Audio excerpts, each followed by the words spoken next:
Praise the lord ಸ್ನೇಹಿತರೆ, ಇಂದು ನಾವೆಲ್ಲರೂ ಒಂದು ಸಾಮಾನ್ಯ ಪ್ರಶ್ನೆಯನ್ನು ಎದುರಿಸುತ್ತೇವೆ. ನಾವು ದೇವರನ್ನು ನಂಬುತ್ತೇವೆ, ಪ್ರಾರ್ಥನೆ ಮಾಡುತ್ತೇವೆ. ಆದರೂ ನಮ್ಮ ಜೀವನದಲ್ಲಿ ಅಥವಾ ನಮ್ಮ ಆಪ್ತರ ಜೀವನದಲ್ಲಿ ಕಷ್ಟಗಳು ಏಕೆ ಬರುತ್ತವೆ? ಕೆಲವೊಮ್ಮೆ ಜನರು ನಮ್ಮನ್ನು ನೋಡಿ ಕೇಳುತ್ತಾರೆ, ನೀವು ನಂಬುವ ದೇವರು ಶಕ್ತಿವಂತನಾಗಿದ್ದಾರೆ, ಈ ಸಂಕಟಗಳು ಏಕೆ ಮುಂದುವರಿಯುತ್ತಿವೆ?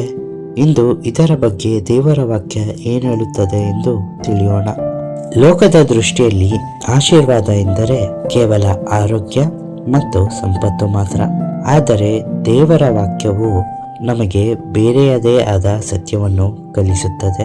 ಬೈಬಲ್ನಲ್ಲಿ ಯೋಹಾನ 16:33 ಯೇಸು ಸ್ವಾಮಿ ಹೀಗೆ ಹೇಳಿದ್ದಾರೆ, ಲೋಕದಲ್ಲಿ ನಿಮಗೆ ಸಂಕಟ ಉಂಟು, ಆದರೂ ಧೈರ್ಯವಾಗಿರಿ, ನಾನು ಲೋಕವನ್ನು ಜಯಿಸಿದ್ದೇನೆ. ದೇವರು ನಮಗೆ ಕಷ್ಟಗಳಿಲ್ಲದ ಜೀವನವನ್ನು ವಾಗ್ದಾನ ಮಾಡಿಲ್ಲ, ಬದಲಾಗಿ ಕಷ್ಟದ ನಡುವೆ ನಮಗೆ ಜಯವನ್ನು ನೀಡುತ್ತೇನೆ ಎಂದು ಮಾತು ಕೊಟ್ಟಿದ್ದಾರೆ.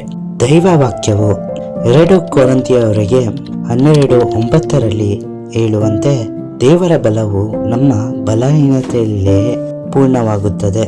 ಪವಾಡ ಎಂದರೆ ಕಾಯಿಲೆ ಗುಣವಾಗುವುದು ಮಾತ್ರವಲ್ಲ, ಅಂತಹ ಕಠಿಣ ಪರಿಸ್ಥಿತಿಯಲ್ಲಿಯೂ ಒಬ್ಬ ವ್ಯಕ್ತಿ ದೇವರನ್ನು ಬಿಡದೆ ಸಮಾಧಾನದಿಂದ ಇರುವುದೇ ಅತ್ಯಂತ ದೊಡ್ಡ ಪವಾಡ. ಸ್ನೇಹಿತರೆ, ಸಂಕಟಗಳು ಬಂದಾಗ ದೇವರು ನಮ್ಮನ್ನು ಕೈ ಬಿಟ್ಟಿದ್ದಾರೆ ಎಂದು ಭಾವಿಸಬೇಡಿ.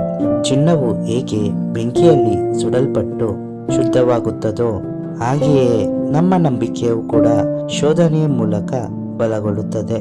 ನಿಮ್ಮ ತಾಳ್ಮೆ ಮತ್ತು ನಂಬಿಕೆ ನಿಮ್ಮ ಸುತ್ತಮುತ್ತಲಿನವರಿಗೆ ದೊಡ್ಡ ಸಾಕ್ಷಿಯಾಗುತ್ತದೆ. ನೀವು ಇಂದು ಯಾವುದಾದರೂ ಕಣಿವೆಯಲ್ಲಿ ಅಥವಾ ಹೋರಾಟದಲ್ಲಿ ಸಾಗುತ್ತಿದ್ದರೆ ಧೈರ್ಯದಿಂದಿರಿ. ಯೇಸು ನಿಮ್ಮ ಜೊತೆಗಿದ್ದಾರೆ. ನಿಮ್ಮನ್ನು ಆಶೀರ್ವದಿಸಲಿ.